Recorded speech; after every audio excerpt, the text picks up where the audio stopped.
যাং তোর সাথে গল্প করলে মোর পেটত ভাত যাবেন নহয়।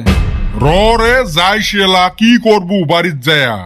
কি করিম জানিস না, মুই যেই নাওয়ের মাঝি তুইও না ওই নাওয়ারে খোলাই ধরা। কে কাম কাজ শেষ করি আসিস নাই? কুতি আর শেষ হয় রে ভাই। বাড়িয়ালি আসার টাইমে হল এলাও ভাত চাইতে বানাবের পাং নাই। আসি যদি দেহে ভাত হয় নাই মর টুটিত পারে ধরবে।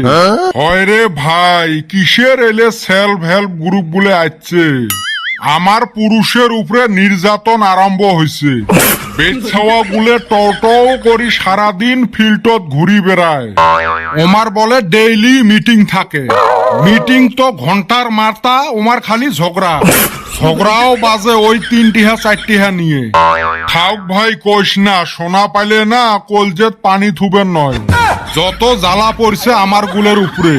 সরা সামটা বাসন মানজা আরো কাপড় তো ডেইলি ধোয়া লাগে। কিছু কইবেরও না পাইস, ওই যে 2 পয়সা কামাই করে। দেখ তো এই বয়সত আমার সবাই, আমার এটা বয়স হল নাতি পুতিক নিয়ে খেলা। তা থুইয়ে এই থালি ঘোরা মানজা লাগে। তোরটা বা কেমন রে ভাই? মোটার যে জি মুখ পাওয়াই যায় না। তোরটা তো খালি মুখ চলে, মোটার আরো হাত ঠেঙো চলে। কি আর করবো রে ভাই, আমার গুলের বর্তমান এই দশা। আরো একটা বেটা পাইছং, বেটা তো নহাই একে 47। এ ভাই মোর কেনা ডাইন হাতটা চুলকে লাগছে। বাহ, মনে হয় টেহা পাবো রে। নহায় রে, বাও হাতটাও চুলকে লাগছে। এ তার মানে মনে হয় টেহার বস্তা পাবো। ঠ্যাংটাও চুলকে লাগছে রে ভাই। ধুর অপধুরে তোর চুলকানি হয়েছে। তাই তো কং 1 মাস থাই চুলকে বেলেগছং, টেহা কই পা। না রে, তোর সাথে গল্প করলে চলবে নয়। মুই যা ভাত কটা চুলের দেন। এ হে, মুইও দহন কাপড় ভিজে দিয়ে আসছং। চ তাহলে যাই। আগের যুগের মানুষক ডাহে ডাহে সরকারি চাকরি দিছিল। আমার বাপ চাচারা কি যে ঘোড়ার ঘাস কাটছিল।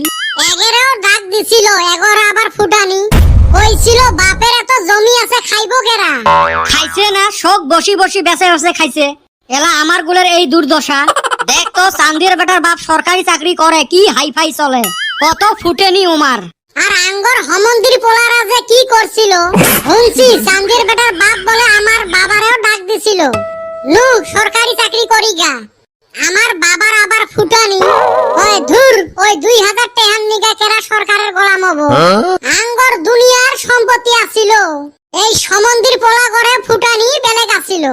এলা উমার ফল গুলে আমরা ভোগ করবে লাগছে, কপাল গুলে খারাপ। আঙ্গর ভবিষ্যৎ যে কি হইব রে ভাই। ভবিষ্যৎ আর কি হবে? আমার ভবিষ্যতের ছায়া জোনাকি পোকার পিছের ইয়ে বেশি উজ্জ্বল। একদম হাসা কথা কইছাস। আমার জীবনে যে কি হইব জেনে যাই অনে লস খাই। কে কুতি আরো লস খালো? দেখ ভাই, তোর হাতে আমি একসাথে ভোটে দাঁড়াইছিলাম, তুই লাভ খাইলি আমি লস খাইলাম। কালকা হোসা নিয়ে গেছিলাম বাজারে বিক্রি করবার নিগা। কে বিক্রি হয় নাই? বেচলাম রে ভাই 28 টাকা কইরা কেজি। ভালে তো লাভ হইছে। ধুরশালি হুন আগে, যত কাস্টমার আইছে 1 কেজি কইরা নেয় আর 30 টাকা দেন। দেখছে ভাই, এরকম কইরা দিলে আমার লস হইব না। 30 টাকা কইরা আমার কিনাই পড়ছে, কোন শালি 28 টাকা কইরা দিল না। এ গাধা, আগত হিসেবে শিখবো। হিসেব পাতি জানিস না, তুই বিজনেসত নামছিস। 30 টাকা বেশি না 28 টাকা বেশি, তোর ওইটুকে জ্ঞান নাই। কি জান রে ভাই, আমার তো মাথায় খেলে না, এই জন্য তো আমি লস খাই।